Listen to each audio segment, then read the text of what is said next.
मेरा नाम इदरीस सिद्दीकी है। मैं बच्चों की कहानियाँ लिखता हूँ और उन्हें कहानियाँ सुनाता भी हूँ। आज मैं जो कहानी आपको सुनाने जा रहा हूँ उसका नाम है बेचारा कद्दू। एक था कद्दू। खेत में और भी बहुत से कद्दू हैं, लेकिन ये कद्दू इतना बड़ा है कि इसे उठाना बहुत मुश्किल है। ये तो बहुत बड़ा और भारी कद्दू है। किसान ने सर खुजाया।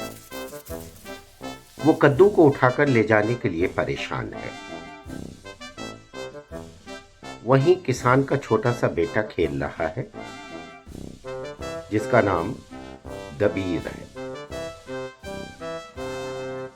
दबीर को सीसॉ झूलने में बहुत मजा आता है।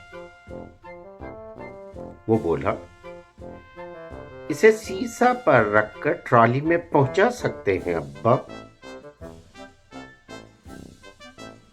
कद्दू इतना बड़ा है कि गांव के सारे लोग इकट्ठा हो गए हैं उसे देखने के लिए।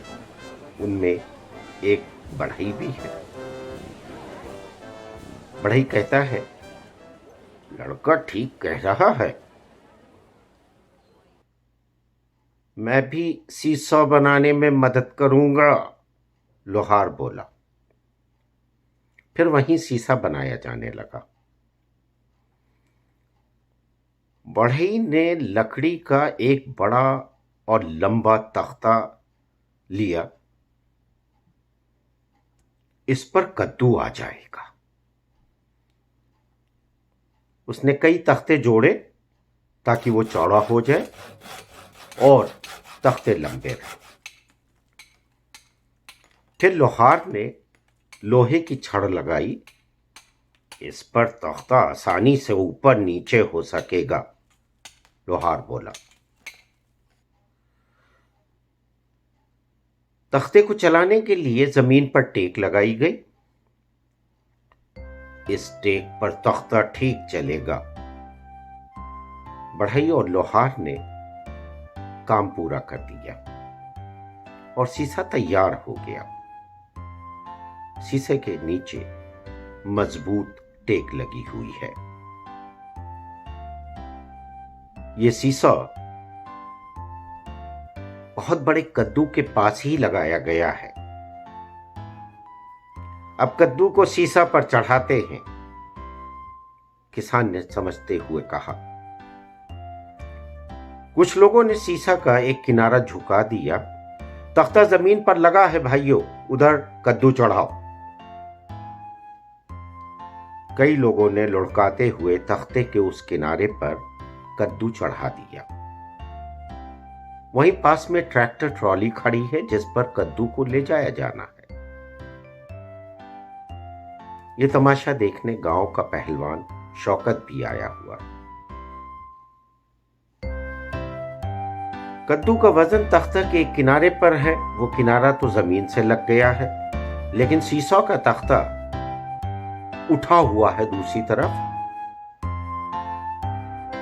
तुम लोग उठे किनारे को दबाओ। हवा में उठे तख्ते के खाली किनारे पर दो लोग लटक गए। लेकिन कद्दू इतना भारी है कि हवा में उठा किनारा नीचे नहीं आया। ये देख रहा शौकत पहलवान, जो बहुत तगड़ा है, बोला, मैं देखता हूं ये किनारा नीचे कैसे नहीं आता है। ये कहते हुए पहलवान उछला। वो हवा में ऊपर उठा तख्ता का किनारा पकड़कर लटक गया। पहलवान के लटकते ही उठा हुआ तख्ता धड़ाम से जमीन पर आ गया। ठक! एक झटके से तख्ता का खाली किनारा जमीन से टकराया।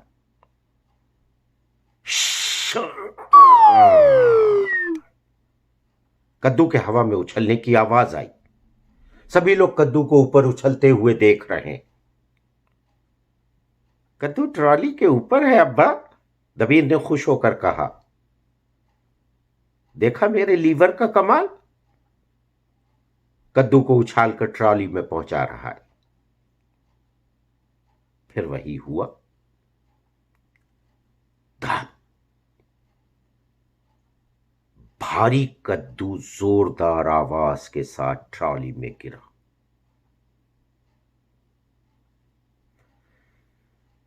ट्रॉली पर कद्दू लद गया है अब्बा। हा हा हा हा, दबीर ने खुश होकर कहा। मेरा लीवर ठीक काम कर रहा है। सत्यानाश, किसान ने अपना सर पीट लिया। भारी कद्दू नीचे ट्रॉली पर पड़ा है, वो अपने वजन से फट चुका है और अब ट्रॉली पर कद्दू के टुकड़े बिखरे पड़े।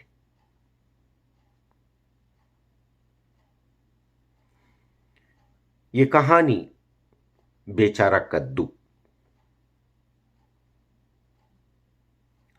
लीवर के इस्तेमाल के बारे में बताती है कि किसी भारी वजन को लीवर के मदद से आसानी से उठाया जा सकता है। किसी भी काम को करने के लिए अगर मेहनत बचाने का काम किया जाए तो वो चीज सादा मशीन कहलाती है। लीवर भी एक सादा मशीन है। सैकड़ों बरसों से लीवर का इस्तेमाल होता चला आ रहा है। ये भारी वजन को आसानी से उठाता है और काम करने वाले की मेहनत को भी बचाता है। इसलिए लीवर एक उम्दा सादा मशीन है।